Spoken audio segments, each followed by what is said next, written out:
مفيش امل في الحياة، يعني كلنا هنموت ولازم نساعد بعضنا على الانقراض. يعني لازم نخلص، لان الانسان كائن مضر بطبيعته، ولازم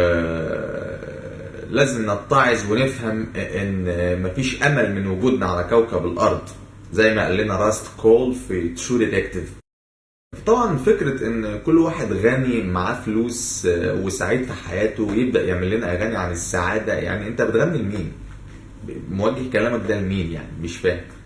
عايزنا نبقى سعداء؟ خلاص ادينا فلوس زيك كده، يعني ادينا شوية، حول لنا تحويل بنكي مثلا، ممكن ساعتها ابدأ انا اقتنع بالكلام الفارغ اللي انت بتقوله، او على الاقل يعني ايه اجاملك، يعني ان انت يعني عامل شغل كويس باعتبار ان انا خلاص هبقى سعيد، فممكن اقتنع على اعتبار ان ما كانش في ليا ماضي قذر، يعني كنت بسيف في فتره. بالنسبه لفكره ان انت تبقى سعيد وتتفائل، ده انت تفائل انت، يعني انت كفنان معاك فلوس تفائل انت. انا مالي، انا كمتلقي انا مالي، انا ايه علاقتي بالموضوع؟ انا طبعا مش عايز ان انا ابلطج كرأي فني على النوعيه دي من الفنانين اللي بينشروا السعاده والابتسامه والتفاؤل في وسط المجتمع اللي هم فيه، ولكن بشكل عام احترموا الواقع. انت عايش فين اصلا؟ انت عايش في السويد ولا فين؟ انت عايش في مصر، في الشرق الاوسط، اسوأ بقعة في كوكب الارض.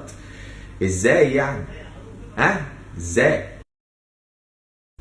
وتيجي تقول الكلمتين دول على اي وسيله تواصل اجتماعي، فيسبوك ولا اسك، يقول لك انت بتنشر طاقه سلبيه وعايزنا نعيش في اكتئاب. امال انت المفروض تعيش ازاي يعني في وسط اللي انت فيه ده؟ يعني امال انت عايز تعيش ازاي؟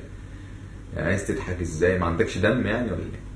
يعني انت عايز تبقى سعيد؟ ممكن انت واحد غني، ده موضوع تاني يعني، اوكي مفيش خلاف على ده. انا لو راجل معايا فلوس اكيد هبقى المسألة مختلفة معايا، ولكن انت دلوقتي بتغني قطيع كبير من شعب، يعني تلتين وتحت خط الفقر، فانت ازاي يعني انت مفيش اي تلامس مع الحقيقة. ليه تعمل ده؟ يعني مش فاهم. ولكن زي ما هرجع برضه اقول لك انت حر. طب ما هو يعني ما انت قول اللي انت عايزه، ما اقدرش ان احنا يعني، ولكن انا من حقي ان انا استاء طبعا.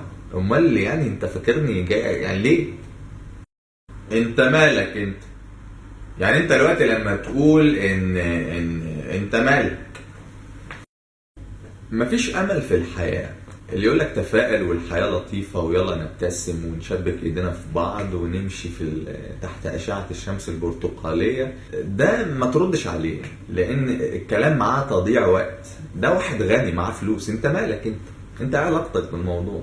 ده انسان غني عايش في مجتمع تاني خالص غير الحياة اللي انت عايشها. بناء على اللي هو عايش فيه بيقول لك ابتسم. هو متخيل ان انت زيه وهو ما يعرفش ده في عالم موازي، فاللي يقول لك ابتسم وتفائل ده بيشتغلك، ده عايز منك كام لايك على كام فيو. ده كلام فارغ. خليك انسان محترم وقادر ان انت تحترم الواقع اللي انت فيه.